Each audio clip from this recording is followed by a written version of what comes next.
ಬಯಾಲಜಿಯಲ್ಲಿ ಬರುವಂತಹ ಒಂದು ಬಹುಮುಖ್ಯವಾದಂತಹ ಚಾಪ್ಟರ್ ಅದುವೇ ಲೈಫ್ ಪ್ರೋಸೆಸ್. ಲೈಫ್ ಪ್ರೋಸೆಸ್ ಅಂತಂದ್ರೆ ಜೀವ ಕ್ರಿಯೆಗಳು.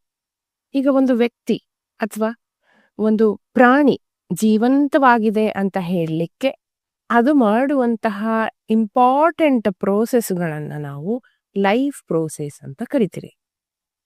ಇಂಪಾರ್ಟೆಂಟ್ ಪ್ರೋಸೆಸ್ ಅಂದ್ರೆ ಯಾವ್ದಲ್ಲ? ಅದೇನ್ ಮಾಡುತ್ತೆ? ತನ್ನ ಪೌಷ್ಟಿಕಾಂಶವನ್ನ ಊಟದ ಮೂಲಕ ತಗೊಳುತ್ತೆ. ಮತ್ತೆ ಗಿಡಗಳು ಜೀವಂತವಾಗಿದೆ ಅಂತ ಹೇಳಲಿಕ್ಕೆ ಅದೇನ್ ಮಾಡ್ತವೆ? ತಮ್ಮ ಊಟವನ್ನ ತಾವೇ ತಯಾರಿಸ್ಕೊಳ್ತವೆ. ಅದನ್ನ ನಾವು ಫೋಟೋಸಿಂಥೆಸಿಸ್ ಅಂತ ಹೇಳ್ತೀವಿ. ಅದು ಒಂದು ಕೂಡ ಲೈಫ್ ಪ್ರೋಸೆಸ್, ಜೀವಕ್ರಿಯೆ. ಮತ್ತೆ ಒಂದು ಕಡೆಯಿಂದ ಇನ್ನೊಂದು ಕಡೆ ಏನಾಗತ್ತೆ? ಮೂವ್ ಆಗತ್ತೆ. ಅದನ್ನ ಟ್ರಾನ್ಸ್ಪೋರ್ಟೇಷನ್ ಪ್ರೋಸೆಸ್ ಅಂತ ಹೇಳ್ತೀವಿ. ಆಮೇಲೆ ಅದು ತಗೊಂಡಂತ ಆಹಾರವನ್ನ ಜೀರ್ಣಿಸಿಕೊಳ್ಳುತ್ತೆ. ಜೀರ್ಣಿಸಿಕೊಂಡು ಅದರಿಂದ ಶಕ್ತಿ ಬಿಡುಗಡೆ ಆಗತ್ತೆ. ಅದನ್ನ ನಾವು ಮೆಟಬಾಲಿಸಮ್ ಅಂತ ಹೇಳ್ತೀವಿ. ಮತ್ತೆ ಉಸಿರಾಟ ಕ್ರಿಯೆ, ಆಕ್ಸಿಜನ್ ಅನ್ನ ಒಳಗಡೆ ತಗೊಂಡು ಕಾರ್ಬನ್ ಡೈಆಕ್ಸೈಡ್ ಅನ್ನ ಹೊರಗಡೆ ಬಿಡುವಂತಹ ಕ್ರಿಯೆ, ಅದು ಕೂಡ ಜೀವಂತವಾಗಿ ಇರ್ಲಿಕ್ಕೆ ಬಹುಮುಖ್ಯವಾದಂತಹ ಕ್ರಿಯೆ. ಮತ್ತೆ ರೀಪ್ರೊಡಕ್ಷನ್, ತನ್ನದೇ ಆದಂತಹ ಇನ್ನೊಂದು ಜೀವಿಯನ್ನ ಸೃಷ್ಟಿಸುವಂತಹ ಶಕ್ತಿ ಏನಿದೆ ಅದನ್ನ ರೀಪ್ರೊಡಕ್ಷನ್ ಅಂತ ಕರಿತೀವಿ. ಅದು ಕೂಡ ಬಹುಮುಖ್ಯವಾದಂತಹ ಲೈಫ್ ಪ್ರೋಸೆಸ್. ಮತ್ತೆ ತಿಂದಂತ ಆಹಾರವನ್ನ ಏನ್ ಮಾಡತ್ತೆ? ಹೊರಗಡೆ ಹಾಕ್ಬೇಕು. ವೇಸ್ಟ್ ಅನ್ನ, ಬಾಕಿ ಉಳಿದಂತಹ ವೇಸ್ಟ್ ಅನ್ನ ಏನು ಹೊರಗಡೆ ಹಾಕತ್ತಲ್ವಾ, ಅದು ಎಕ್ಸ್ಕ್ರೀಷನ್. ಅದು ಕೂಡ ಒಂದು ಮುಖ್ಯವಾದಂತಹ ಲೈಫ್ ಪ್ರೋಸೆಸ್ ಆಗಿರುತ್ತೆ. ಇದರಲ್ಲಿ ಬಹುಮುಖ್ಯವಾದಂತಹ 3 ಲೈಫ್ ಪ್ರೋಸೆಸ್ ಅನ್ನ ನೋಡ್ತಾ ಹೋಗೋಣ. ಒಂದು ನ್ಯೂಟ್ರಿಷನ್, ಇನ್ನೊಂದು ಟ್ರಾನ್ಸ್ಪೋರ್ಟೇಷನ್, ಮೂರನೇದು ಎಕ್ಸ್ಕ್ರೀಷನ್ ಅಂತ ಹೇಳ್ಬಿಟ್ಟು. Next nutrition. ನ್ಯೂಟ್ರಿಷನ್ ನ್ಯೂಟ್ರಿಷನ್ ಅಂತಂದ್ರೆ ಯಾವುದೇ ಜೀವಿ takes food and utilises it. ಆಹಾರವನ್ನ ತಗೊಂಡು ಅದನ್ನ ಬಳಕೆ ಮಾಡ್ಕೊಂಡ್ರೆ ಅದನ್ನ ನಾವು ನ್ಯೂಟ್ರಿಷನ್ ಪ್ರೋಸೆಸ್ ಅಂತ ಹೇಳ್ತೀವಿ. ಯಾಕೆ ಈ ನ್ಯೂಟ್ರಿಷನ್ ಪ್ರೋಸೆಸ್ ಇಂಪಾರ್ಟೆಂಟ್? ಯಾಕೆ ಅಂತಂದ್ರೆ ಇದು ಗ್ರೋತ್ಗೆ, ಬೆಳವಣಿಗೆಗೆ and development of organism nutrition ಅನ್ನುವಂಥದ್ದು ಬಹಳ ಇಂಪಾರ್ಟೆಂಟ್ ಆಗುತ್ತೆ. ಏನಕ್ಕೆ? ಜೀವಿಗಳ ಬೆಳವಣಿಗೆಯ ಕ್ರಿಯೆಗೆ ನ್ಯೂಟ್ರಿಷನ್ ಅನ್ನುವಂಥದ್ದು ಬೇಕು. ಮತ್ತೆ ದಿನನಿತ್ಯ ನಾವು ಸುಮ್ಮನೆ ಕೂತಿರ್ತೀವ? ಇಲ್ಲ, ಹಲವಾರು ಕೆಲಸಗಳನ್ನ ಮಾಡ್ತೀವಲ್ವಾ? ಆ ಕೆಲಸಗಳನ್ನ ಮಾಡ್ಲಿಕ್ಕೆ ಶಕ್ತಿ ಯಾವುದು ಪೂರೈಸುತ್ತೆ? ನಾವು ತಿನ್ನುವಂತ ಆಹಾರ. ಆಹಾರ ಅಂತಂದ್ರೆ it is nothing but nutrition. Correct?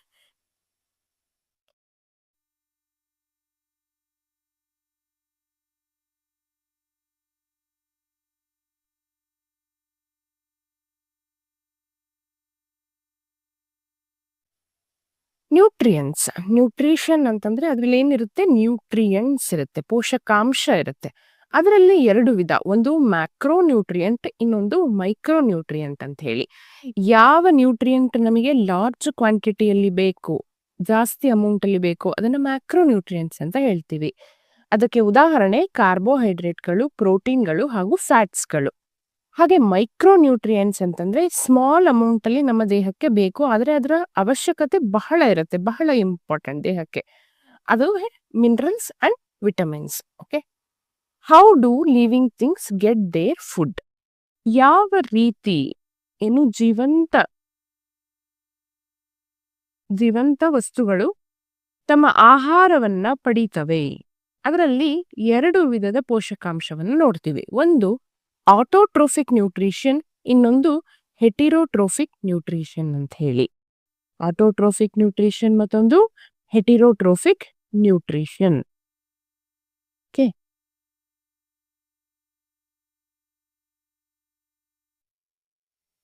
ಈಗ ಈ ಹೆಸರಲ್ಲೇ ಇದೆ ಆಟೋಟ್ರೋಫಿಕ್ ನ್ಯೂಟ್ರಿಷನ್ ಅಂದ್ರೆ ಏನು ಮತ್ತೆ ಹೆಟಿರೋಟ್ರೋಫಿಕ್ ನ್ಯೂಟ್ರಿಷನ್ ಅಂದ್ರೆ ಏನು ಅಂತ. ಈ ಪದವನ್ನು ನೀವು 2 ಭಾಗವಾಗಿ ಸ್ಪ್ಲಿಟ್ ಮಾಡಿದ್ರೆ ನಿಮಗೆ ಉತ್ತರ ಸಿಕ್ಬಿಡುತ್ತೆ. 2 ಕೂಡ ಗ್ರೀಕ್ ವರ್ಡ್ಸ್ಗಳು. ಆಟೋ ಅಂತಂದ್ರೆ ಏನು? ಸೆಲ್ಫ್ ಅಂತ ಹೇಳಿ. ಸೆಲ್ಫ್ ಅಂದ್ರೆ ತಾನೇ. ಮತ್ತೆ ಟ್ರೋಫಿಕ್ ಅಂತಂದ್ರೆ ನ್ಯೂಟ್ರಿಷನ್. ತಾನೇ ತನ್ನ ಪೋಷಕಾಂಶವನ್ನ ಮಾಡ್ಕೊಂಡ್ರೆ, ಟ್ರೋಫಿಕ್ ಅಂತಂದ್ರೆ ಪ್ರಿಪರೇಷನ್ ಮಾಡ್ಕೊಂಡ್ರೆ ಅಂಥ ಜೀವಿಗಳನ್ನ ನಾವು ಏನಂತ ಕರಿತೀವಿ? ಆಟೋಟ್ರೋಫಿಕ್ ನ್ಯೂಟ್ರಿಷನ್ ಅಂತ ಕರಿತೀವಿ. ಫಾರ್ ಎಕ್ಸಾಂಪಲ್, ಹಸಿರು ಸಸ್ಯಗಳು ಮತ್ತೆ ಬ್ಲೂ ಗ್ರೀನ್ ಆಲ್ಗೆ ಶೈವಲಗಳು ಏನ್ ಮಾಡ್ತವೆ, ತಮ್ಮ ಆಹಾರವನ್ನ ತಾವೇ ತಯಾರಿಸಿಕೊಳ್ಳುವಂಥದ್ದು. ಅದು ಯಾರ ಮೇಲೂ ಡಿಪೆಂಡ್ ಆಗಿಲ್ಲ ತನ್ನ ಆಹಾರಕ್ಕಾಗಿ. ಅದರ ಒಳಗೇನೆ ಏನಾಗುತ್ತೆ, ಫೋಟೋಸಿಂಥಸಿಸ್ ಅನ್ನುವಂತಹ ಕ್ರಿಯೆ ಮೂಲಕ ನ್ಯೂಟ್ರಿಷನ್ ಅನ್ನ ಪಡ್ಕೊಳ್ಳುವಂಥದ್ದು. ಅದನ್ನ ನಾವು ಎಲ್ಲಾ ತರದ ಗ್ರೀನ್ ಪ್ಲಾಂಟ್ಸ್ ಗಳನ್ನ ಹಾಗೂ ಆಲ್ಗೆಗಳನ್ನ ನಾವೇನಂತ ಕರಿತೀವಿ, ಆಟೋಟ್ರೋಫ್ಸ್ ಅಂತ ಕರಿತೀವಿ. ಓಕೆ, ಆ ಕ್ರಿಯೆ ಏನು, ಆಹಾರವನ್ನ ತಯಾರಿಸಿಕೊಳ್ಳುವಂತಹ ಕ್ರಿಯೆಯನ್ನ ನಾವು ಫೋಟೋಸಿಂಥಸಿಸ್ ಅಂತ ಕರಿತೀವಿ. ಈ ಫೋಟೋಸಿಂಥಸಿಸ್ ಕ್ರಿಯೆ ಹಾಗೆ ಆಗ್ಬಿಡುತ್ತಾ? ಇಲ್ಲ. ಅದಕ್ಕೆ ಕೆಲವೊಂದಷ್ಟು ನಾವು ಈಗ ಮನೆಗ್ ಬಂದು ಅಡುಗೆ ಮಾಡಬೇಕು ಅಂತಂದ್ರೆ ಏನೆಲ್ಲ ಬೇಕಾಗುತ್ತೆ ಇಂಗ್ರೀಡಿಯೆಂಟ್ಸ್ ಅಲ್ವಾ? ಅಕ್ಕಿ ಬೇಕು, ಬೆಳೆ ಬೇಕು, ನೀರು ಬೇಕು, ಎನರ್ಜಿ ಬೇಕು, ಗ್ಯಾಸ್ ಸ್ಟವ್ ಬೇಕಲ್ವಾ? ಹಾಗೇನೆ ಈ ಪ್ರತಿಯೊಂದು ಪ್ಲಾಂಟಲ್ಲೂ ಕೂಡ ಏನ್ ಬೇಕು, ಕೆಲವೊಂದಷ್ಟು ಅಡಿಗೆ ಐಟಮ್ಸ್ ಬೇಕು. ಯಾವ್ದೆಲ್ಲ ಅದು? ಒಂದು ಪಿಗ್ಮೆಂಟ್ ಬೇಕು. ಅದು ಹಸಿರು ಎಲೆಗಳಲ್ಲಿ ಇರುತ್ತೆ. ಮತ್ತೆ ಶಕ್ತಿ ಬೇಕು. ಶಕ್ತಿ ಎಲ್ಲಿಂದ ಬರುತ್ತೆ? ಸೂರ್ಯನ ಬೆಳಕಿನಿಂದ ಬರುತ್ತೆ. ಮತ್ತೇನ್ ಬೇಕು? ನೀರು ಬೇಕೇ ಬೇಕು. ಮತ್ತೆ ಅನಿಲ ಯಾವ ಅನಿಲ ಬೇಕು? ಕಾರ್ಬನ್ ಡೈಆಕ್ಸೈಡ್ ಬೇಕದಕ್ಕೆ. ಏನ್ ಮಾಡ್ಲಿಕ್ಕೆ? ಫುಡ್ ಅನ್ನ ಮಾಡ್ಲಿಕ್ಕೆ ಮತ್ತೆ ಆಕ್ಸಿಜನ್ ಅನ್ನ ರಿಲೀಸ್ ಮಾಡ್ಲಿಕ್ಕೆ ಇಷ್ಟೆಲ್ಲ ಐಟಮ್ಸ್ ಬೇಕು. ಸೊ ಈ ಫೋಟೋಸಿಂಥಸಿಸ್ ಅನ್ನುವಂತಹ ರಿಯಾಕ್ಷನ್ ಏನಿದೆ ಅದನ್ನ ಕೆಮಿಕಲ್ ರಿಯಾಕ್ಷನ್ ಅಂತ ಕರಿತೀವಿ. ಆ ಕೆಮಿಕಲ್ ರಿಯಾಕ್ಷನ್ ಅಲ್ಲಿ ಏನೆಲ್ಲ ವಸ್ತುಗಳು ಬೇಕಾಗತ್ತೆ, ಆ ರಿಯಾಕ್ಷನ್ ಹೇಗೆ ನಡೆಯುತ್ತೆ ಅನ್ನೋದು ಗೊತ್ತಿರಬೇಕು. ಇದು ಇಂಪಾರ್ಟೆಂಟ್. ಇಲ್ಲೇನು ಈಕ್ವೇಶನ್ ಕೊಡ್ತಾ ಇದ್ದಾರಲ್ವಾ, ಇಲ್ಲಿ ಈಕ್ವೇಶನ್ ಇದೆಯಲ್ವಾ, ಅದನ್ನ ನೋಡ್ಕೊಳ್ತಾ ಹೋಗೋಣ. ಇಲ್ಲಿ ನೋಡಿ, ರಾ ಮೆಟೀರಿಯಲ್ಸ್ ಏನೆಲ್ಲ ಕಚ್ಚಾ ವಸ್ತುಗಳು ಬೇಕು. ಒಂದು ಕಾರ್ಬನ್ ಡೈಆಕ್ಸೈಡ್ ಬೇಕು, ಅನಿಲ, ಇನ್ನೊಂದು ನೀರು ಬೇಕು. ಯಾವ ಪ್ರೆಸೆನ್ಸ್ ಅಲ್ಲಿ ಅದು ಆಗುವಂಥದ್ದು? ಒಂದು ಸೂರ್ಯನ ಕಿರಣ ಹಾಗೂ ಎಲೆಯಲ್ಲಿ ಇರುವಂತಹ ಗ್ರೀನ್ ಕಲರಿನ ಪಿಗ್ಮೆಂಟ್, ಅದುವೇ ಕ್ಲೋರೋಪ್ಲಾಸ್ಟ್. ಈ ಎರಡರ ಪ್ರೆಸೆನ್ಸ್ ಅಲ್ಲಿ ಏನಾಗತ್ತೆ, ಗ್ಲೂಕೋಸ್, ಆಕ್ಸಿಜನ್ ಮತ್ತೆ ವಾಟರ್ ರಿಲೀಸ್ ಆಗುವಂಥದ್ದು. Glucose is nothing but carbohydrate ಅಂತಂದ್ರೆ ಎನರ್ಜಿ ರಿಲೀಸ್ ಆಗತ್ತೆ. ಯಾವುದರ ಜೊತೆಗೆ? ಆಕ್ಸಿಜನ್ ಮತ್ತೆ water as a by product release ಆಗುವುದರ ಜೊತೆಗೆ ಕಾರ್ಬನ್ ಡೈಆಕ್ಸೈಡ್ ಮತ್ತೆ ವಾಟರ್ ಇದಿದ್ದು ಏನಾಗುತ್ತೆ, ಗ್ಲೂಕೋಸ್, ಆಕ್ಸಿಜನ್ ಅಂಡ್ ವಾಟರ್ ಆಗಿ ಕನ್ವರ್ಟ್ ಆಗುತ್ತೆ. ಇದು ಬ್ಯಾಲೆನ್ಸ್ ಮಾಡೋದು ರಿಯಾಕ್ಷನ್ ತುಂಬಾ ಈಸಿ ಇದೆ. ಇಲ್ಲಿ ಎಷ್ಟು molecules of carbon, hydrogen, oxygen ಇದೆ ಅಂತ ನೋಡ್ಕೊಂಡು ನಾವಿಲ್ಲಿ ಬ್ಯಾಲೆನ್ಸ್ ಮಾಡಿದ್ರೆ ಆಯ್ತು. ಇಲ್ಲಿ ಕಾರ್ಬನ್ 6 ಇರೋದ್ರಿಂದ ಇಲ್ಲಿ 6 ಹಾಕ್ತಿವಿ, ಆಗ 6 ಕಾರ್ಬನ್ ಆಗುತ್ತೆ. ಟೋಟಲ್ ಇಲ್ಲಿ 12 ಹಾಕಿದಾಗ 12 2 24 ಹೈಡ್ರೋಜನ್ ಆಗುತ್ತೆ. ಇಲ್ಲಿ ಕೂಡ 24 ಇದೆ. 6 2 12 ಪ್ಲಸ್ ಇಲ್ಲಿ 24 ಹೈಡ್ರೋಜನ್. ಇಲ್ಲೂ ಹೈಡ್ರೋಜನ್ ಬ್ಯಾಲೆನ್ಸ್ ಆಯ್ತು. ಇಲ್ಲಿ ಆಕ್ಸಿಜನ್ ಎಷ್ಟಿದೆ? 6 2 12 ಪ್ಲಸ್ ಇಲ್ಲಿ 24 ಟೋಟಲ್ 24 ಆಕ್ಸಿಜನ್ ಇದೆ. ಇಲ್ಲೂ ಕೂಡ ಎಷ್ಟಾಗತ್ತೆ? ಇಲ್ಲಿ 6 ಇದೆ. ಇಲ್ಲಿ 6 2 12 18 ಆಯ್ತು. 18 ಪ್ಲಸ್ 6 24 ಆಕ್ಸಿಜನ್ ಆಯ್ತು. ಈ ರೀತಿ ನೀವು ಆ ಕಡೆ ಈ ಕಡೆ ಬ್ಯಾಲೆನ್ಸ್ ಮಾಡಿದ್ರೆ ನಿಮ್ಗೆ ಈಸಿಯಾಗಿ ಗೊತ್ತಾಗುತ್ತೆ. ಇಲ್ಲಿ 6 ಕಾರ್ಬನ್ ಡೈಆಕ್ಸೈಡ್, 12 H2O. ಈ ಕಡೆ ಏನು ಬ್ಯಾಲೆನ್ಸಿಂಗ್ ಇಲ್ಲ. ಇಲ್ಲಿ 6 ಆಕ್ಸಿಜನ್ ಪ್ಲಸ್ 6 ವಾಟರ್ ಅಂತ. ನೆಕ್ಸ್ಟ್, ಈಗ ಫೋಟೋಸಿಂಥಸಿಸ್ಗೆ ಬೇಕಾಗಿರುವಂತಹ ವಸ್ತುಗಳು ಒಂದು ಕಾರ್ಬನ್ ಡೈಆಕ್ಸೈಡ್ ಮತ್ತೆ ಆಕ್ಸಿಜನ್. ಎಲ್ಲಿಂದ ಬರುತ್ತೆ ಸೋರ್ಸು? ಅಟ್ಮಾಸ್ಫಿಯರ್ ಅಲ್ಲಿ ಇರುವಂತದ್ದು. ಇನ್ನು ರೇಡಿಯೇಷನ್ ಅಂದ್ರೆ ಕಿರಣಗಳು ಯಾವ್ದ್ರಿಂದ ಬರುತ್ತೆ? ಸೂರ್ಯನಿಂದ ಬರುತ್ತೆ, ಸೂರ್ಯನ ಬೆಳಕಿನಿಂದ. ಮತ್ತೆ ವಾಟರ್ ಎಲ್ಲಿರುತ್ತೆ? ವಾಟರ್ ಮಣ್ಣಿನಲ್ಲಿ ಇರುವಂತದ್ದು. ಆ ಗಿಡಗಳ ಬೇರಿನಿಂದ ನೀರನ್ನ ಅಬ್ಸಾರ್ಬ್ ಮಾಡ್ಕೊಳ್ಳುತ್ತೆ. ಅದೆಲ್ಲಿರುತ್ತೆ? ಸಾಯಿಲ್ ನಲ್ಲಿ ಇರುವಂತದ್ದು. ಮತ್ತೆ ಈ ಫೋಟೋಸಿಂಥಸಿಸ್ ನಾವು ಆಕ್ಸಿಡೇಷನ್ ರಿಡಕ್ಷನ್ ಪ್ರೋಸೆಸ್ ಅಂತ ಹೇಳ್ತೀವಿ. ಅಂದ್ರೆ ಸೈಮಲ್ಟೇನಿಯಸ್ ಆಗಿ ಆಕ್ಸಿಡೇಷನ್ ಆಗುತ್ತೆ, ಸೈಮಲ್ಟೇನಿಯಸ್ ಆಗಿ ರಿಡಕ್ಷನ್ ಕೂಡ ಆಗುವಂಥದ್ದು. ಆಕ್ಸಿಡೇಷನ್ ಅಂತಂದ್ರೆ ಎಲೆಕ್ಟ್ರಾನ್ ಅನ್ನ ರಿಲೀಸ್ ಮಾಡುವಂತಹ ಪ್ರೋಸೆಸ್. ರಿಡಕ್ಷನ್ ಅಂತಂದ್ರೆ ಎಲೆಕ್ಟ್ರಾನ್ ನ ಗೇನ್ ಮಾಡ್ಕೊಳ್ಳುವಂತಹ ಪ್ರೋಸೆಸ್. ಆಮೇಲೆ ಏನಾಗುತ್ತೆ, ಫೋಟೋಸಿಂಥಸಿಸ್ ಅಲ್ಲಿ ಫಸ್ಟ್ ಗ್ರೀನ್ ಪ್ಲಾಂಟ್ಸ್ ಅಲ್ಲಿ ಇರುವಂತಹ ಪಿಗ್ಮೆಂಟ್ ಕ್ಲೋರೋಫಿಲ್ ಏನಿದೆ, ಈ ಹೆಸರನ್ನ ನೆನ್ಪಿಟ್ಕೊಳ್ಳಿ, ಕ್ಲೋರೋಫಿಲ್, ಅದು ಸೂರ್ಯನ ಬೆಳಕನ್ನ ಹೀರುವಂತಹ ಶಕ್ತಿಯನ್ನ ಹೊಂದಿರುತ್ತೆ. ಮತ್ತೆ ಅದು ಲೈಟ್ ಎನರ್ಜಿಯಾಗೆ ಉಳಿದಿರುತ್ತಾ? ಇಲ್ಲ, ಅದು ಕೆಮಿಕಲ್ ಎನರ್ಜಿಯಾಗಿ ಗಿಡದಲ್ಲಿ ಕನ್ವರ್ಟ್ ಆಗತ್ತೆ. ಯಾವುದು? ಸೂರ್ಯನ ಬೆಳಕು. ಅದು ಕೆಮಿಕಲ್ ಎನರ್ಜಿ ಅಂತ ಅನ್ಸ್ಕೊಳ್ಳಿಕ್ಕೆ ಏನೊಂದು ರಿಯಾಕ್ಷನ್ ಆಗ್ಬೇಕಲ್ವಾ? ಆಗ ಅದು ಏನ್ ಅಬ್ಸಾರ್ಬ್ ಮಾಡ್ಕೊಂಡಿರುತ್ತೆ ರೂಟ್ಸ್ ಇಂದ ವಾಟರ್ ಅನ್ನ, ಅದು ಸ್ಪ್ಲಿಟ್ ಆಗತ್ತೆ H+ ಮತ್ತೆ O2 ಆಗಿ, ಮತ್ತೆ 2 ಎಲೆಕ್ಟ್ರಾನ್ ರಿಲೀಸ್ ಕೂಡ ಆಗುವಂಥದ್ದು. ಆಮೇಲೆ ಆ ಎಲೆಕ್ಟ್ರಾನ್ ಮತ್ತೆ H+ ಅಯಾನ್ ನ ಬಳಕೆ ಮಾಡಿಕೊಂಡು ಕಾರ್ಬನ್ ಡೈಆಕ್ಸೈಡ್ ಏನಾಗುತ್ತೆ? ರಿಡಕ್ಷನ್ ಆಗುತ್ತೆ. ರಿಡಕ್ಷನ್ ಅಂತಂದ್ರೆ ರಿಡ್ಯೂಸ್, ಕಡಿಮೆ ಆಗುವಂಥದ್ದಲ್ಲ. ಏನು? ಎಲೆಕ್ಟ್ರಾನ್ಗಳನ್ನ ಮತ್ತೆ H+ ಅಯಾನ್ಗಳನ್ನ ಬಳಕೆ ಮಾಡಿಕೊಂಡು ಏನಾಗುತ್ತೆ? ಅದು C6H12O6 ಆಗುವಂಥದ್ದು. ಅಡಿಷನ್ ಆಫ್ ಹೈಡ್ರೋಜನ್ ಆಗುವಂಥದ್ದು. ಎಲ್ಲಿ? ಕಾರ್ಬನ್ ಡೈಆಕ್ಸೈಡ್ ಅಲ್ಲಿ. ಅದನ್ನ ನಾವು ರಿಡಕ್ಷನ್ ಅಂತ ಕರಿತೀವಿ. ಇಲ್ಲಿ ಏನಾಗುತ್ತೆ? ಸ್ಪ್ಲಿಟ್ ಆಗತ್ತೆ, ವಾಟರ್ ಸ್ಪ್ಲಿಟ್ ಆಗತ್ತೆ, ಅಂದ್ರೆ ಆಕ್ಸಿಡೇಷನ್ ಆಗತ್ತೆ. ಓಕೆ, ನಿಮಗೆ ಇಲ್ಲಿ ಇಂಪಾರ್ಟೆಂಟ್ ಈ ರಿಯಾಕ್ಷನ್ ಮಾತ್ರ. ರಿಯಾಕ್ಷನ್ ಮತ್ತೆ ರಾ ಮೆಟೀರಿಯಲ್ ಅಂಡ್ ಸೋರ್ಸಸ್ ನೆನ್ಪಿಟ್ಕೊಂಡ್ರೆ ಆಯ್ತು. ಮೇನ್ ಆಗಿ ಪಿಗ್ಮೆಂಟ್ ಅಂತ ಹೇಳ್ತಾ ಇದೀನಲ್ವಾ, ಕ್ಲೋರೋಫಿಲ್ ಅಂತ. ಆ ಕ್ಲೋರೋಫಿಲ್ ಅಲ್ಲಿ ಆ ಕ್ಲೋರೋಫಿಲ್ ನ ಸ್ಟ್ರಕ್ಚರ್ ಅನ್ನ ನಾವು ನೋಡೋದಾದ್ರೆ, ಅಲ್ಲಿ ಆ ಕ್ಲೋರೋಫಿಲ್ ಗ್ರೀನ್ ಪಿಗ್ಮೆಂಟ್ ನ ಜೊತೆಗೆ ಕೆಲವೊಂದು ಆಕ್ಸೆಸರಿ, ಅಂದ್ರೆ ಅದ್ರ ಜೊತೆಗೆ ಕೆಲವೊಂದು ಪಿಗ್ಮೆಂಟ್ ಇರುತ್ತೆ. ಅದುವೇ ಕ್ಸಾಂಥೋಫಿಲ್ ಮತ್ತೆ ಕ್ಯಾರೋಟಿನಾಯ್ಡ್ಸ್ ಅಂತ. ಅಂದ್ರೆ ಯೆಲ್ಲೋ ಕಲರ್ ಪಿಗ್ಮೆಂಟ್ಸ್ ಮತ್ತೆ ಆರೆಂಜ್ ಕಲರ್ ಪಿಗ್ಮೆಂಟ್ಸ್ ಅನ್ನ ಕೂಡ ಅದು ಒಳಗೊಂಡಿರುತ್ತೆ. ಆದ್ರೆ ಮೇನ್ ಆಗಿ ನಮಗೆ ಬೇಕಾಗಿರುವಂತಹ ಪಿಗ್ಮೆಂಟ್ ಯಾವುದು? Green pigment, that is called chlorophyll. ಇದು ಎಲೆಯ ಒಂದು ಸಣ್ಣ ಭಾಗ ಮೈಕ್ರೋಸ್ಕೋಪ್ ನಲ್ಲಿ ಇಟ್ಟಾಗ ಕ್ಲೋರೋಪ್ಲಾಸ್ಟ್ ನ ಒಂದು ಸ್ಟ್ರಕ್ಚರ್ ನಮಗೆ ಕಾಣ್ತಾ ಇರುವಂತದ್ದು. ಈ ಸ್ಟ್ರಕ್ಚರ್ ಅನ್ನ ಎಕ್ಸಾಮ್ ಅಲ್ಲಿ ತುಂಬಾ ಮುಖ್ಯವಾಗಿ ಕೇಳುವಂತದ್ದು ಫಾರ್ 2 ಮಾರ್ಕ್ಸ್. ಓಕೆ, ಇಲ್ಲಿ ಏನಿದೆ? ಔಟರ್ ಮೆಂಬ್ರೇನ್ ಬರ್ಕೊಳ್ಬೇಕು. ಔಟರ್ ಮೆಂಬ್ರೇನ್, ಇದುವೇ ಔಟರ್ ಮೆಂಬ್ರೇನ್, ಹೊರಗಡೆ ಇರುವಂತಹ ಕವಚ. ಈ ಒಳಗಡೆ ಏನ್ ಇನ್ನರ್ ಲೈನಿಂಗ್ ಕಾಣ್ತಿದೆಯಲ್ಲೋ ಅದನ್ನ ಇನ್ನರ್ ಮೆಂಬ್ರೇನ್ ಅಂತ ಕರಿತೀವಿ. ಈ ಸ್ಟ್ರಕ್ಚರ್, ಈ ಪೈಲ್ ಆಫ್ ಸ್ಟ್ರಕ್ಚರ್ ಇದೆಯಲ್ವಾ, ಅದನ್ನ ಗ್ರಾನ ಅಂತ ಕರಿತೀವಿ. ಆ ಗ್ರಾನ ಎಲ್ಲಿದೆ? ಒಂದು ಲಿಕ್ವಿಡ್ ತರ ಇಲ್ಲಿ ಗ್ರೇ ಕಲರ್ ಸಬ್ಸ್ಟೆನ್ಸ್ ಕಾಣ್ತಿದ್ಯಲ್ವಾ, ಅದನ್ನ ಸ್ಟ್ರೋಮಾದಲ್ಲಿ ಏನಿದೆ? ಗ್ರಾನ ಇದೆ. ಆ ಸಿಂಗಲ್ ಇಂಡಿವಿಜುವಲ್ ಆಫ್ ಗ್ರಾನ, ಒಂದು ಪಾರ್ಟ್, ಒಂದು ಡಿಸ್ಕ್ ಅನ್ನ ತಗೊಂಡ್ರೆ ನಾವು ಅದನ್ನ ಏನಂತ ಕರಿತೀವಿ? ಥೈಲಕಾಯ್ಡ್ ಅಂತ ಕರಿತೀವಿ. ಥೈಲಕಾಯ್ಡ್. ಈ 2-3 ಗ್ರಾನಗಳನ್ನ ಇಂಟರ್ ಕನೆಕ್ಟ್ ಮಾಡಲಾಗಿರುತ್ತೆ. ಆ ಇಂಟರ್ ಕನೆಕ್ಷನ್ ಏನಿರುತ್ತಲ್ವಾ, ಅದನ್ನ ನಾವು ಲ್ಯಾಮೆಲ್ಲಾ ಅಂತ ಕರಿತೀವಿ.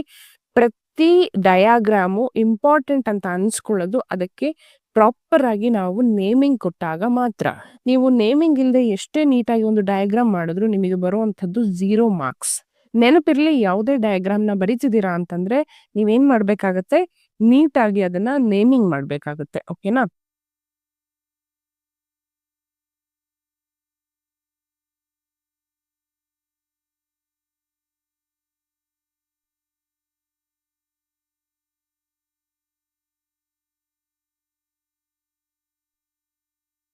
ಓಕೆ, ಇಲ್ಲಿ ಬರೀ ಎಲೆಗಳು ಎಲ್ಲ ಕೆಲಸ ಮಾಡ್ಬಿಡ್ತಾವ ಅಂತಂದ್ರೆ ಇಲ್ಲ. ಎಲೆಗಳಲ್ಲಿ ಸ್ಟೊಮಾಟಾ ಅನ್ನುವಂತಹ ಒಂದು ಪಾರ್ಟ್ ಇರುತ್ತೆ. ಈ ಇದು ಎಲೆಯ ಒಂದು ಕೆಳಗಿನ ಭಾಗದಲ್ಲಿ ಏನು ಸ್ಟೊಮ್ಯಾಟಾಗಳು ಇರುವಂಥದ್ದು. ಸ್ಟೊಮ್ಯಾಟಾ ಅಂತಂದ್ರೆ ನಮ್ಮ ಮನೇಲಿ ಕಿಟಕಿ ಹೇಗಿರುತ್ತಲ್ವಾ ಹಾಗೆ. ಕಿಟಕಿದ ಏನ್ ಕೆಲಸ? ಓಪನ್ ಮಾಡಿದ ತಕ್ಷಣ ಏನ್ ಮಾಡುತ್ತದು? ಗಾಳಿನ ಒಳಗೆ ತರುತ್ತಲ್ವಾ ಮನೆ ಒಳಗೆ. ಅದೇ ಕ್ಲೋಸ್ ಮಾಡಿದ್ರೆ ಗಾಳಿ ಬರೋದು ಬಂದಾಗತ್ತಲ್ವಾ. ಅದೇ ರೀತಿ ಎಲೆಗಳಲ್ಲಿ ಗ್ಯಾಸ್ ಎಕ್ಸ್ಚೇಂಜ್ ಆಗ್ಲಿಕ್ಕೆ, ಕಾರ್ಬನ್ ಡೈಆಕ್ಸೈಡ್ ಮತ್ತೆ ಆಕ್ಸಿಜನ್ ನ ಮೂವ್ಮೆಂಟ್ಸ್ ಆಗ್ಲಿಕ್ಕೆ, ಮತ್ತೆ ಟ್ರಾನ್ಸ್ಪಿರೇಷನ್ ಆಗ್ಲಿಕ್ಕೆ, ಇದು ನೀರನ್ನ ಎಕ್ಸೆಸ್ ಆಫ್ ವಾಟರ್ ವೇಪರ್ ನ ಮೂಲಕ ಕಳ್ಕೊಳ್ಳಿಕ್ಕೆ ಏನಾಗುತ್ತೆ? ಟ್ರಾನ್ಸ್ಪಿರೇಷನ್ ಅನ್ನುವಂತಹ ಪ್ರೋಸೆಸ್ ಎಲೆಗಳಲ್ಲಿ ಆಗುವಂಥದ್ದು. ಆ 2 ಕ್ರಿಯೆಗಳು ಎಲ್ಲಿ ನಡೆಯುತ್ತಪ್ಪ ಅಂತಂದ್ರೆ, ಅದು ಎಲೆಗಳ ಸರ್ಫೇಸ್ ಮೇಲೆ. ಆ ಸರ್ಫೇಸ್ ಅಲ್ಲಿ ಸ್ಟೊಮ್ಯಾಟಾ ಇರುತ್ತೆ. ಆ ಸ್ಟೊಮ್ಯಾಟಾದಿಂದ ನಮಗೆ ಈ 2 ಕ್ರಿಯೆ ಆಗುವಂಥದ್ದು. ಯಾವುದು? Gaseous exchange as well as transpiration. ನೋಡಿ, ಆ ಸ್ಟೊಮ್ಯಾಟಾ ಏನ್ ಮಾಡುತ್ತೆ? ಅದು ಪೋರ್ ಅನ್ನ ಹೊಂದಿರುತ್ತೆ, ಅಂದ್ರೆ ಹೋಲ್ ಅನ್ನ ಹೊಂದಿರುತ್ತೆ. ಆ ಪೋರ್ ಯಾವ್ದ್ರಿಂದ ಮಾಡಲ್ಪಟ್ಟಿರುತ್ತೆ ಅಂತಂದ್ರೆ, ಬೀನ್ ಶೇಪ್ಡ್ ಬೀನ್ಸ್ ಕಾಳಿರುತ್ತಲ್ವಾ ಆ ಶೇಪಿನ ಗಾಡ್ ಸೆಲ್ಸ್ ಇಂದ ಏನಾಗ್ತಾ ಇರುತ್ತೆ, ಸ್ಟೊಮ್ಯಾಟೊ ಕ್ಲೋಸ್ ಆಗೋದು ಓಪನ್ ಆಗೋದು ಕ್ಲೋಸ್ ಆಗೋದು ಓಪನ್ ಆಗೋದು ಆಗ್ತಾ ಇರುತ್ತೆ. ನಾನು ನಿಮಗೆ ಇಲ್ಲಿ ತೋರಿಸ್ತೀನಿ ಹೇಗಿರುತ್ತೆ ಅಂತ. ಸ್ಟೊಮ್ಯಾಟೊದಲ್ಲಿ ಈ ತರ ಗಾಡ್ ಸೆಲ್ಸ್ ಅಂತ ಇರ್ತವೆ.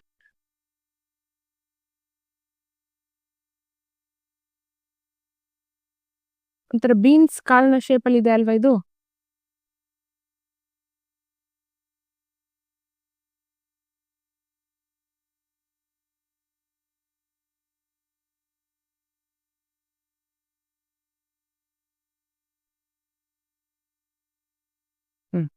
ಈ ರೀತಿ ಇವೆರಡನ್ನ ನಾವು ಗಾಡ್ ಸೆಲ್ಸ್ ಅಂತ ಕರಿತೀವಿ. ಇದು ನೀರನ್ನ ಅಬ್ಸಾರ್ವ್ ಮಾಡ್ಕೊಂಡು ದಪ್ಪ ಊದ್ಕೊಂಡು ಎರಡು ಟಚ್ ಆಗ್ತವೆ. ನೀರು ಕಳ್ಕೊಂಡಾಗ ಎರಡು ದೂರ ದೂರ ಆಗ್ತವೆ. ಓಕೆ, ಆ ಗಾಡ್ ಸೆಲ್ಸ್ ಮೇನ್ ಆಗಿ ಸ್ಟೊಮ್ಯಾಟೊದಲ್ಲಿ ಇದ್ದು ಟ್ರಾನ್ಸ್ಪಿರೇಷನ್ ಮತ್ತೆ ಗ್ಯಾಸಿಯಸ್ ಎಕ್ಸ್ಚೇಂಜ್ ಪ್ರೋಸೆಸ್ ಅನ್ನ ಮಾಡ್ತಾ ಹೋಗುತ್ತೆ. ಇಲ್ಲಿ ಒಂದು ಸಣ್ಣ ಪಾರ್ಟ್ ಅನ್ನ ಸೆಕ್ಷನ್ ಮಾಡಿ ಮೈಕ್ರೋಸ್ಕೋಪ್ ಅಲ್ಲಿ ಇಟ್ಟಾಗ ನಮಗೆ ಏನೆಲ್ಲ ಕಾಣುತ್ತೆ ಅಂತ ತೋರಿಸ್ತಾ ಇದ್ದಾರೆ. ಇಲ್ಲಿ ಇದು ಔಟರ್ ಮೆಂಬ್ರೇನ್, ಅದನ್ನ ಅಪ್ಪರ್ ಎಪಿಡರ್ಮಿಸ್ ಅಂತ ಕರಿತೀವಿ. ಅದ್ರ ಕೆಳಗಡೆನೆ ಏನು ಕ್ಲೋರೋಪ್ಲಾಸ್ಟ್ ಇರುವಂತದ್ದು. ಇಲ್ಲೇ ನಮ್ಮ ಫೋಟೋಸಿಂಥಸಿಸ್ ಕ್ರಿಯೆ ನಡೆಯುವಂಥದ್ದು. ನಡುವೆ ಏನಿದೆ ಗ್ಯಾಪ್ ಇದೆ, ಅದನ್ನ ನಾವು ಏರ್ ಸ್ಪೇಸ್ ಅಂತ ಕರಿತೀವಿ. ಇದ್ರ ಕೆಳಗಡೆನೆ ಏನ್ ಕಾಣ್ತಾ ಇದೆ, ಗಾಡ್ ಸೆಲ್ಸ್ ಕಾಣ್ತಾ ಇದ್ದಾವೆ. ಗಾಡ್ ಸೆಲ್ಸ್ ಓಪನ್ ಆದ್ರೆ ಏನು ಗಾಳಿ ಮತ್ತೆ ನೀರು ಹೊರಗಡೆ ಹೋಗುತ್ತೆ, ಕ್ಲೋಸ್ ಆದ್ರೆ ಏನಾಗುತ್ತೆ, ಸ್ಟಾಪ್ ಆಗುತ್ತೆ. ಇದು ಲೋವರ್ ಎಪಿಡರ್ಮಿಸ್, ಅತಿ ಕೆಳಗೆ ಇರುವಂತಹ ಒಂದು ಲೇಯರ್. ಓಕೆ, ಈ ಡಯಾಗ್ರಾಮ್ ಅಷ್ಟೇನು ಇಂಪಾರ್ಟೆಂಟ್ ಆಗಲ್ಲ, ಆದ್ರೆ ಸ್ಟೊಮ್ಯಾಟೊದ ಫಂಕ್ಷನ್ ಏನು ಅಂತ ಗೊತ್ತಿರಬೇಕು. ನೆಕ್ಸ್ಟ್ ವೆರಿ ಇಂಪಾರ್ಟೆಂಟ್, ನಮ್ಮ ಮನುಷ್ಯನ ಜೀರ್ಣಕ್ರಿಯೆ. ಈಗ ಹೇಗೆ ನಾವು ಸಸ್ಯಗಳಲ್ಲಿ ಆಹಾರದ ಪ್ರೊಡಕ್ಷನ್ ಹೇಗಾಗತ್ತೆ ಅಂತ ನೋಡಿದ್ವಿ, ಸಿಂಪಲ್ ಆಗಿ ಒಂದು ಸಿಂಪಲ್ ರಿಯಾಕ್ಷನ್ ನ ಮೂಲಕ. ಈಗ ಅದೇ ಸೇಮ್ ಕ್ರಿಯೆ ಮನುಷ್ಯನಲ್ಲಿ ಹೇಗಾಗುತ್ತೆ ಅನ್ನುವಂಥದ್ದನ್ನ ನೋಡ್ತಾ ಹೋಗೋಣ. ಇಲ್ಲಿ ಫಸ್ಟ್ ಬಾಡಿ ಪಾರ್ಟ್ಸ್ ನ ನೋಡ್ಬಿಡೋಣ. Body parts very simple. ಇದು ನಿಮಗೆ ಎಕ್ಸಾಮ್ ಅಲ್ಲಿ ಡಯಾಗ್ರಾಮ್ ಬರೀಲಿಕ್ಕೆ ಕೇಳ್ತಾರೆ. Write neat diagram of digestive system of human body ಅಂತ ಕೇಳ್ತಾರೆ. 5 ಮಾರ್ಕ್ಸ್ ಕೇಳ್ತಾರೆ. ನೋಡಿ, ನಮ್ಮ ಜೀರ್ಣಕ್ರಿಯೆ ಸ್ಟಾರ್ಟ್ ಆಗುವಂಥದ್ದೇ ಮೌತಲ್ಲಿ ನಮ್ಗೆ ಗೊತ್ತಿದೆ, ಟಂಗ್ ಇದೆ. ಆ ಮೌತನ್ನ ನಾವು ಇನ್ನೊಂದು ಹೆಸರಿಂದ ಕರಿತೀವಿ ಬಕಲ್ ಕ್ಯಾವಿಟಿ ಅಂತ. ಇದೇನಪ್ಪ ಬಕಲ್ ಕ್ಯಾವಿಟಿ ಅಂತ ಆಶ್ಚರ್ಯ ಆಗ್ಬೇಡಿ, ಮೌತ್ಗೆ ಇನ್ನೊಂದು ಹೆಸರೇ ಬಕಲ್ ಕ್ಯಾವಿಟಿ. ನೆಕ್ಸ್ಟ್, ತಿಂದಂತ ಆಹಾರ ಈಸೋಫೇಗಸ್ ಮೂಲಕ ಕೆಳಗಡೆ ಬರುತ್ತೆ. ಇದು ಡಯಾಫ್ರಾಗಮ್, ಲಂಗ್ಸ್ ಮತ್ತೆ ಸ್ಟೊಮಕ್ಕಿಗೆ ಸೆಪರೇಟ್ ಮಾಡುವಂತಹ ಒಂದು ಪಾರ್ಟ್. ನೆಕ್ಸ್ಟ್ ಗಾಲ್ ಬ್ಲಾಡರ್ ಅಂತಂದ್ರೆ ಇದರ ಫಂಕ್ಷನ್ ಬೈಲ್ ಜ್ಯೂಸ್ ಅನ್ನ ಸ್ಟೋರ್ ಮಾಡ್ಕೊಳ್ಳುತ್ತೆ. ಓಕೆ, ಇದು ದೊಡ್ಡದಾಗಿ ಕಾಣ್ತಾ ಇರುವಂತಹ ಭಾಗ ಲಿವರ್ ನಲ್ಲಿ ಏನ್ ಕಾಣ್ತಾ ಇದೆ, ನಮಗೆ ಗಾಲ್ ಬ್ಲಾಡರ್ ಕಾಣ್ತಾ ಇದೆ. ಗಾಲ್ ಬ್ಲಾಡರಿನ ಮುಖ್ಯ ಫಂಕ್ಷನ್ ಏನು, ಬೈಲ್ ಜ್ಯೂಸ್ ಅನ್ನ ಸ್ಟೋರ್ ಮಾಡುವಂಥದ್ದು. ಆ ಬೈಲ್ ಎಷ್ಟು ಮಟ್ಟಿಗೆ ಫ್ಲೋ ಆಗ್ಬೇಕು ಅಂತ ಹೇಳಿ ಡಿಸೈಡ್ ಮಾಡುವಂಥದ್ದು ಬೈಲ್ ಡಕ್ಟ್ ಎಲ್ಲಿಗೆ ಕನೆಕ್ಟ್ ಆಗಿದೆ, ಸ್ಟೊಮಕ್ಕಿಗೆ ಕನೆಕ್ಟ್ ಆಗಿದೆ. ಆ ಸ್ಟೊಮಕ್ ನ ಕೆಳಗಡೆ ಏನಿದೆ, ಪ್ಯಾಂಕ್ರಿಯಾಸ್ ಇದೆ. ಇಲ್ಲಿ ಏನು ಒಂದು ವಿ ಆಕಾರದಲ್ಲಿ ಕಾಣ್ತಾ ಇದೆಯಲ್ವಾ, ಅದುವೇ ಪ್ಯಾಂಕ್ರಿಯಾಸ್ ನ ಕೆಳಗಡೆ ಒಂದು ಸ್ಮಾಲ್ ಇಂಟೆಸ್ಟೈನ್ ಇದೆ, ಸಣ್ಣ ಕರಳು. ಇನ್ನೊಂದು ಹೊರಕವಸದಲ್ಲಿ ದೊಡ್ಡ ಅಗಲಕ್ಕೆ ಕಾಣ್ತಾ ಇದೆಯಲ್ವಾ, ಅದು ಲಾರ್ಜ್ ಇಂಟೆಸ್ಟೈನ್ ನ ನಾವು ಕೋಲನ್ ಅಂತಾನು ಕರಿತೀವಿ. ಈ ಸಣ್ಣ ಪಾರ್ಟ್ ಏನಿದೆ ಇಂಟೆಸ್ಟೈನ್ ನ ಕೆಳಗಡೆ, ಅದನ್ನ ಅಪೆಂಡಿಕ್ಸ್ ಅಂತ ಕರಿತೀವಿ. ಲಾಸ್ಟ್ ಪಾರ್ಟ್ ಏನಿದೆ ಅದು ಏನಸ್. ಮೌತ್ ಇಂದ ಸ್ಟಾರ್ಟ್ ಆಗಿ ಎಲ್ಲಿಗೆ ಎಂಡ್ ಆಗುತ್ತೆ, ಏನಸ್ಸಿಗೆ ಎಂಡ್ ಆಗುವಂಥದ್ದು. ಬ್ರೀಫ್ ಆಗಿ ಏನೇನೆಲ್ಲ ಜೀರ್ಣಕ್ರಿಯೆಯಲ್ಲಿ one of the life process ಅಲ್ಲಿ ಏನೇನೆಲ್ಲ ಆಗತ್ತೆ ಅಂತ ನೋಡೋಣ. ತಿಂದಂತ ಆಹಾರವನ್ನ ಕ್ರಶ್ ಮಾಡುವಂಥದ್ದು ಮತ್ತೆ ಸಲೈವಾ ಜೊತೆ ಮಿಕ್ಸ್ ಮಾಡುವಂತಹ ಕೆಲಸ ಯಾವ್ದು ಮಾಡುತ್ತೆ, ಟೀತ್ ಮತ್ತೆ ಟಂಗ್ ಮಾಡುತ್ತೆ. ಟೀತ್ ಏನ್ ಮಾಡುತ್ತೆ, ತಿಂದಂತ ಆಹಾರವನ್ನ ಕ್ರಶ್ ಮಾಡುತ್ತೆ. ಟಂಗ್ ಏನ್ ಮಾಡುತ್ತೆ, ಅದು ಸಲೈವಾ ಜ್ಯೂಸ್ ಜೊತೆಗೆ ಮಿಕ್ಸ್ ಮಾಡುತ್ತೆ. Saliva contains salivary amylase that breaks down starch. ನಾವು ತಿಂದಂತ ಆಹಾರದಲ್ಲಿ ಏನಿರುತ್ತೆ, ಸ್ಟಾರ್ಚ್ ಇರುತ್ತೆ. ಅದನ್ನ ಏನ್ ಮಾಡ್ಬೇಕು, ಮುಡಿ ಮಾಡ್ಬೇಕು. ಆ ಪುಡಿ ಮಾಡ್ಲಿಕ್ಕೆ ಯಾವ್ದು ಹೆಲ್ಪ್ ಮಾಡುತ್ತೆ, ಸಲೈವಾದಲ್ಲಿರುವಂತಹ ಸಲೈವರಿ ಅಮೈಲೇಸ್ ಹೆಲ್ಪ್ ಮಾಡುತ್ತೆ. ನೆಕ್ಸ್ಟ್, ಪೆರಿಸ್ಟಾಲ್ಟಿಕ್ ಪೆರಿಸ್ಟಾಲ್ಟಿಕ್ ಮೂವ್ಮೆಂಟ್ ಆಗುತ್ತೆ. ಆಹಾರ ಏನ್ ಪಾಸ್ ಆಗುತ್ತಲ್ಲ ಈಸೋಫೇಗಸ್ ಅಲ್ಲಿ, ಆ ಆಹಾರ ಮೂವ್ಮೆಂಟ್ ಅನ್ನ ನಾವು ಒಂದು ಹೆಸರಿಂದ ಕರಿತೀವಿ. ಅದುವೇ ಪೆರಿಸ್ಟಾಲ್ಟಿಕ್ ಮೂವ್ಮೆಂಟ್ ಅಂತೇಳಿ. ಆ ವರ್ಡ್ ಅನ್ನ ನೀವು ನೆನ್ಪಿಟ್ಕೊಳ್ಬೇಕಾಗತ್ತೆ while explaining digestive system. Peristaltic movement ಇಂದ ಏನಾಗುತ್ತೆ, ಆಹಾರ ಅನ್ನುವಂಥದ್ದು ಹೊಟ್ಟೆಗೆ ರೀಚ್ ಆಗುತ್ತೆ. ಫಸ್ಟ್ ಸ್ಟೊಮಕ್ ಅಲ್ಲಿ ಏನಾಗುತ್ತೆ, ತಿಂದಂತ ಆಹಾರ HCl ಜೊತೆಗೆ ಮಿಕ್ಸ್ ಆಗುವಂಥದ್ದು. ಮತ್ತೆ ಅದರಲ್ಲಿ ಎನ್ಸೈಮ್ಸ್ ಕೂಡ ಇರುತ್ತೆ ಹೊಟ್ಟೆಯಲ್ಲಿ, ಯಾವ್ದಾದ ಪೆಪ್ಸಿನ್ ಮತ್ತೆ ಮ್ಯೂಕಸ್ ಅಂತ ಹೇಳಿ ಅವುಗಳ ಜೊತೆ ಮಿಕ್ಸ್ ಆಗುವಂಥದ್ದು ಮೊದಲ ಕ್ರಿಯೆ. ಯಾಕೆ HCl ಬೇಕು? HCl ಯಾಕೆ ಬೇಕು ಅಂತಂದ್ರೆ, ನಮ್ಮ ಆಹಾರದಲ್ಲಿ ಯಾವ್ದಾದ್ರು ಜರ್ಮ್ಸ್ ಇರುತ್ತಲ್ವಾ, ಜರ್ಮ್ಸ್ ಅದು ನಮಗೆ ಬೇಡ, ಅನ್ವಾಂಟೆಡ್, ಅದು ನಮ್ಮ ದೇಹಕ್ಕೆ ಅದು ಹಾನಿ ಉಂಟು ಮಾಡುತ್ತೆ. ಅದೆಲ್ಲ ಏನಾಗುತ್ತೆ ಅಂತಂದ್ರೆ ಕಿಲ್ಸ್. HCl ಅದನ್ನ ಸಾಯಿಸುತ್ತೆ. ಆಮೇಲೆ ಆಸಿಡಿಕ್ ಮೀಡಿಯಂ ಅನ್ನ ಪ್ರೊವೈಡ್ ಮಾಡುತ್ತೆ. HCl ಆಸಿಡ್, ಹೈಡ್ರೋಕ್ಲೋರಿಕ್ ಆಸಿಡ್ ಅಲ್ವಾ, ಆಸಿಡ್ ಅಲ್ವಾ ಅದು ಏನ್ ಮಾಡುತ್ತೆ, ಆಸಿಡಿಕ್ ಮೀಡಿಯಂ ಅನ್ನ ಜನರೇಟ್ ಮಾಡುತ್ತೆ. ಯಾವುದಕ್ಕೆ? Pepsin enzyme. ಪೆಪ್ಸಿನ್ ಅನ್ನುವಂತಹ ಎನ್ಸೈಮ್ ತನ್ನ ಕ್ರಿಯೆಯನ್ನ ನಡೆಸಲಿಕ್ಕೆ ಹೆಲ್ಪ್ ಮಾಡಬೇಕು. ಹಾಗಾಗಿ ಅಸಿಡಿಕ್ ಮೀಡಿಯಂ ಬೇಕು. ಆ ಅಸಿಡಿಕ್ ಮೀಡಿಯಂ ಅನ್ನ ಯಾರು ಪ್ರೊವೈಡ್ ಮಾಡ್ತಾರೆ? HCl ಪ್ರೊವೈಡ್ ಮಾಡುತ್ತೆ. HCl ಅಲ್ವಾ, ಆಸಿಡ್ ಅಲ್ವಾ, ಎಲ್ಲ ಹೊಟ್ಟೆ ಎಲ್ಲ ಸುಟ್ಟೋಗಲ್ವಾ ಅಂತ ನೀವು ಕೇಳ್ಬೋದು. ಆದ್ರೆ ಮ್ಯೂಕಸ್ ಅನ್ನುವಂತಹ ಲೇಯರ್ ಏನಿರುತ್ತೆ, ಇನ್ನರ್ ಲೈನಿಂಗ್ ಏನಿರುತ್ತೆ, ಅದು ನಮ್ಮ ಹೊಟ್ಟೆಯನ್ನ HCl ಇಂದ ಪ್ರೊಟೆಕ್ಟ್ ಮಾಡುತ್ತೆ. ಯಾವುದು? Mucus. Next, small intestine receive secretion from the liver and pancreas through A common duct. ಈ ಸ್ಮಾಲ್ ಇಂಟೆಸ್ಟೈನು ಲಿವರ್ ಇಂದ ಮತ್ತೆ ಪ್ಯಾಂಕ್ರಿಯಾಸ್ ಇಂದ ಏನ್ ಮಾಡುತ್ತೆ, ಏನೇನೆಲ್ಲ ಲಿವರ್ ಸೆಕ್ರೇಟ್ ಮಾಡುತ್ತಲ್ಲ, ಪ್ಯಾಂಕ್ರಿಯಾಸ್ ಸೆಕ್ರೇಟ್ ಮಾಡುತ್ತಲ್ಲ, ಅದನ್ನ ರಿಸೀವ್ ಮಾಡ್ಕೊಳತ್ತೆ. ಮತ್ತೆ ಫುಡ್ ಅನ್ನ ಅದರೊಟ್ಟಿಗೆ ಮಿಕ್ಸ್ ಮಾಡುತ್ತೆ. ಯಾವುದೆಲ್ಲ ಅನ್ಅಬ್ಸಾರ್ಬ್ಡ್ ಫುಡ್ ಇರುತ್ತೋ, ಅಂದ್ರೆ ಯಾವುದು ಬೇಡವೋ ಆಹಾರದಲ್ಲಿ, ಅದು ಲಾರ್ಜ್ ಇಂಟೆಸ್ಟೈನಿಗೆ ಫರ್ದರ್ ಅಬ್ಸಾರ್ಪ್ಷನ್ಗೆ ಹೋಗುತ್ತೆ. ಅದನ್ನ ಹಾಗೆ ಬಿಟ್ಬಿಡಲ್ಲ. ಫುಡ್ ಅನ್ನ ಏನ್ ಮಾಡುತ್ತೆ, ಫರ್ದರ್ ಅಬ್ಸಾರ್ಪ್ಷನ್ ಮಾಡುತ್ತೆ through the help of water. ನೀರಿನ ಸಹಾಯದಿಂದ ಲಾರ್ಜ್ ಇಂಟೆಸ್ಟೈನ್ ಅಲ್ಲಿ ಮತ್ತೆ ಅನ್ಅಬ್ಸಾರ್ಬ್ ಆಗಿರುವಂತಹ ಫುಡ್ ಪಾಸ್ ಆಗುತ್ತೆ.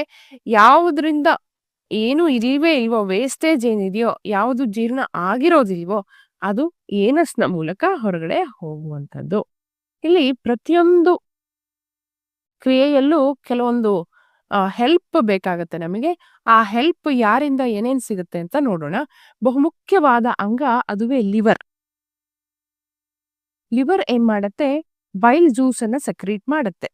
ಆ ಬೈಲ್ ಜ್ಯೂಸ್ ಏನ್ ಮಾಡತ್ತೆ, ಆ ಆಹಾರವನ್ನ ಆಲ್ಕಲೈನ್ ಮಾಡುತ್ತೆ, ಬೇಸಿಕ್ ಮೀಡಿಯಂ ಆಗಿ ಕನ್ವರ್ಟ್ ಮಾಡುತ್ತೆ. ಆಮೇಲೆ ಫ್ಯಾಟ್ ಮಾಲಿಕ್ಯೂಲ್ಸ್ ಅನ್ನ ಸ್ಮಾಲರ್ ಮಾಲಿಕ್ಯೂಲ್ಸ್ ಆಗಿ ಕನ್ವರ್ಟ್ ಮಾಡ್ಲಿಕ್ಕೆ ಹೆಲ್ಪ್ ಮಾಡುತ್ತೆ. ಆ ಪ್ರೊಸೆಸ್ ಅನ್ನ ನಾವು ಎಮಲ್ಸಿಫಿಕೇಶನ್ ಅಂತ ಕರಿತೀವಿ. ನೆಕ್ಸ್ಟ್, ಪ್ಯಾಂಕ್ರಿಯಾಸು ಪ್ಯಾಂಕ್ರಿಯಾಟಿಕ್ ಜ್ಯೂಸ್ ಅನ್ನ ಸೆಕ್ರೀಟ್ ಮಾಡುತ್ತೆ. ಅಲ್ಲಿ ಪ್ಯಾಂಕ್ರಿಯಾಟಿಕ್ ಜ್ಯೂಸ್ ಅಲ್ಲಿ ಟ್ರಿಪ್ಸಿನ್ ಅನ್ನುವಂತಹ ಒಂದು ಎನ್ಸೈಮ್ ಇರುತ್ತೆ. ಅದು ಪ್ರೋಟೀನ್ ಅನ್ನ ಡೈಜೆಸ್ಟ್ ಮಾಡುತ್ತೆ. ಇಲ್ಲಿ ಕೇಳ್ತಾರೆ, which enzyme will digest protein ಅಂತ. ಅದುವೇ ಟ್ರಿಪ್ಸಿನ್. ಮತ್ತೆ ಲೈಪೇಸ್ ಅನ್ನುವಂತಹ ಎಂಜೈಮ್ ಏನ್ ಮಾಡುತ್ತೆ, lipids is nothing but fats ಅನ್ನ ಡೈಜೆಸ್ಟ್ ಮಾಡುತ್ತೆ. ಓಕೆ. ನೆಕ್ಸ್ಟ್, ಸ್ಮಾಲ್ ಇಂಟೆಸ್ಟೈನ್ ಕೂಡ ಇಂಟೆಸ್ಟೈನಲ್ ಜ್ಯೂಸ್ ಅನ್ನ ಸೆಕ್ರೀಟ್ ಮಾಡುತ್ತೆ. ಆ ಇಂಟೆಸ್ಟೈನಲ್ ಜ್ಯೂಸ್ ಇಂದ ಏನಾಗುತ್ತೆ, ಪ್ರೋಟೀನ್ ಇದ್ದಿದ್ದು ಅಮೈನೋ ಆಸಿಡ್ ಆಗಿ ಕನ್ವರ್ಟ್ ಆಗುತ್ತೆ, ಕಾರ್ಬೋಹೈಡ್ರೇಟ್ ಇದ್ದಿದ್ದು ಗ್ಲೂಕೋಸ್ ಆಗಿ ಕನ್ವರ್ಟ್ ಆಗುತ್ತೆ. Glucose is nothing but energy. ಮತ್ತೆ ಫ್ಯಾಟ್ ಇದ್ದದನ್ನ ಫ್ಯಾಟಿ ಆಸಿಡ್ ಮತ್ತೆ ಗ್ಲಿಸರಾಲ್ ಆಗಿ ಕನ್ವರ್ಟ್ ಮಾಡುತ್ತೆ. ಇಲ್ಲಿ ಸ್ಮಾಲ್ ಇಂಟೆಸ್ಟೈನಲ್ ಜ್ಯೂಸ್ಗಳು.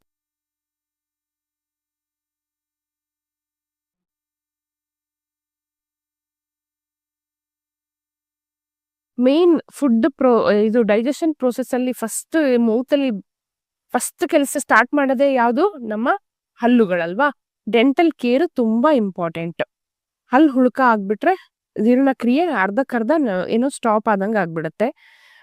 ಏನಕ್ಕೆ ಈ ತರ ಟೂತ್ ಡಿಕೆ ಆಗತ್ತೆ, ಡೆಂಟಲ್ ಕ್ಯಾರೀಸ್ ಆಗತ್ತೆ. ಕ್ಯಾರೀಸ್ ಅಂತಂದ್ರೆ ಇಲ್ಲಿ ಹುಳುಕಾಗಿದೆ ಅಲ್ವಾ, ಅದನ್ನ ಕ್ಯಾರೀಸ್ ಅಂತ ಕರಿತೀವಿ. ಯಾಕೆ ಅಂತಂದ್ರೆ ಕೆಲವೊಂದು ಬ್ಯಾಕ್ಟೀರಿಯಾಗಳು ಆಸಿಡ್ ಅನ್ನ ರಿಲೀಸ್ ಮಾಡೋದ್ರಿಂದ ಕ್ಯಾರೀಸ್ ಆಗುವಂಥದ್ದು. ಇದರಿಂದ ಏನಾಗುತ್ತೆ, ಒಸಡುಗಳು ಸಾಫ್ಟ್ ಆಗುತ್ತೆ ಮತ್ತೆ ಫ್ಲೇಕ್ಸ್ ಅಂಡ್ ಕ್ಯಾವಿಟೀಸ್ ಆಗುತ್ತೆ. ಕ್ಯಾವಿಟೀಸ್ ಅಂದ್ರೆ